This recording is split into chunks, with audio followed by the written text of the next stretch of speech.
Hello mga Marikoy, welcome sa aming mini vlog.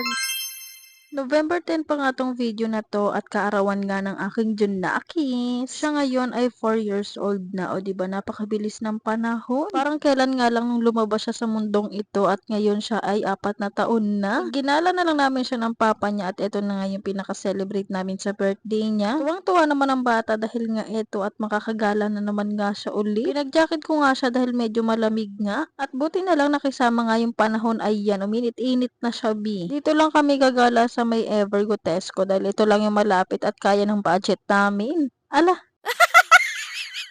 at eto malapit na nga kami sa entrance mga Marikoy. Grabe itong batang to. Tuwang-tuwa nga siya. Fast forward mga Marikoy. Andito na nga pala kami sa may Tom's World. At eto nga ang unang nakita ng batang makulit. Kaya dito nga muna namin siya unang pinasakay. Nakapagpapalit na rin ng token ng Papa Noriel. Kaya ayan, for the car ang batang makulit. Pagkatapos na nga doon sa may sasakyan, eto nga at naglibot-libot na kami kung saan pwede siyang maglaro. Dito nga ay gusto niyang kumuha ng teddy bear kaso wale. Hindi kami nakakuha. At eto naman nga naglibot-libot siya at ito nga yung nakita niya. Marami pa nga siyang nilaro dito mga Marikoy. Hindi nga lang talaga ako nakapag-video. Paano ba naman? Sobrang kulit at kailangang habul-habulin ng batang to. At walang magbi-video sa akin dahil yung kasama ko binapaka-nonchalant at wala talagang pakialam sa mundo.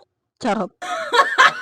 Ito naman nga yung sunod na nilaro ng batang makulit na to at grabe tuwang-tuwa nga siya dito. Marami-rami na rin siyang nalaro dito mga Marikoy, hindi lang talaga ako nakapag-video. Kailangan kasi talagang habulin na tong batang makulit na to at grabe yung energy niya, diba? Pagkatapos sa isa, dito naman kami sa kabila at dahil birthday mo, sige bahala ka dyan kung anong gusto mong gawin.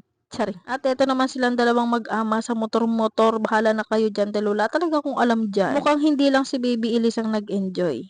Charing. Kinagabihan mga Marikoy, nandito nga pala kami sa shop at wala talaga kaming kapaguran. Lalong-lalo na nga itong batang kasama ko na grabe nga yung energy niya. Pagka-uwi nga namin dito mga Marikoy, sobrang tuwang-tuwa nga siya kaya ayan sinuot na yung sapatos na pinabili niya sa papa niya. Ang gusto talaga niyang ipabili sa papa niya ay laruan ng sabi ko wag na dahil ang dami mo ng laruan. Kapag kasi laruan ang pinabili niya sobrang saglitan lang talaga sa kanya mga Marikoy.